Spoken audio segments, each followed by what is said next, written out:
According to the American Geographical Society, the United States military has 750 bases in 80 different countries. The U.S. military has 173,000 troops deployed in at least 159 out of 195 total countries. For contrast, how many military bases does Italy, home to 32 U.S. bases, have domestically here in the United States? None, of course. What an absurd idea. Italian military bases in America? No thanks. We don't need another country's army on our land. What's next? A Chinese base in Arizona? But to point out the absurdity of foreign military bases on U.S. soil is to expose the absurdity of U.S. military bases in 80 different countries, all over the globe. Kind of like an empire, don't you think? And what do empires do? Conquer, rape, pillage. But American troops are not necessarily the ones doing the raping and the pillaging.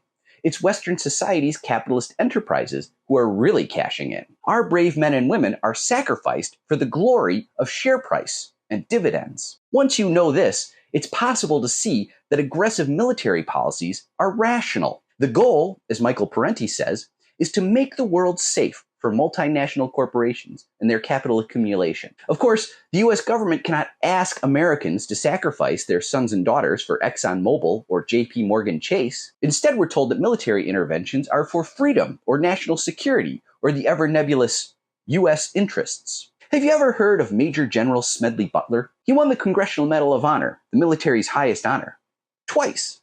That's more impressive than an EGOT. So there's no way to question Butler's patriotism. He proved whatever he had to prove. The Major General wrote a short book, not much more than essay length actually, called War is a Racket. He writes, "War is a racket. It always has been. It is possibly the oldest, easily the most profitable, surely the most vicious." Butler goes on to define the term racket, in case you're like me and probably couldn't define it if somebody put you on the spot. A racket is best described, I believe, as something that is not what it seems to the majority of the people. Only a small inside group knows what it is about. It is conducted for the benefit of the very few, at the expense of the very many. Out of war, a few people make huge fortunes. Butler describes how, during his service in the Marine Corps, he acted as a gangster for capitalism. He writes, "I helped make Mexico, especially Tampico, safe for American oil interests in 1914. I helped make Haiti and Cuba a decent place for the National City Bank boys to collect revenues in. I helped in the raping of half a dozen Central American republics for the benefits of Wall Street." He goes on to describe more jobs as muscle in Nicaragua, Dominican Republic, and China too. This is why America's war machine exists. War is good for business. Just think, if the US wasn't using deadly force somewhere, American military companies could fail. Not having war is bad for share prices. Peace is bad for business. An embargo on arms to Israel would mean that American shareholders would lose money. Who do you think is more important to the establishment in America? Wealthy American shareholders or Palestinian civilians? To know the answer is to know why so few politicians will lift a finger to stop a genocide. Running a country for business interests means that sometimes business interests dictate when the country should go to war. Corporations and wealthy interests dictate to our government what it should do. This is what happens when you have a money-driven political system. Money dictates politics, and there's a lot of money in warfare.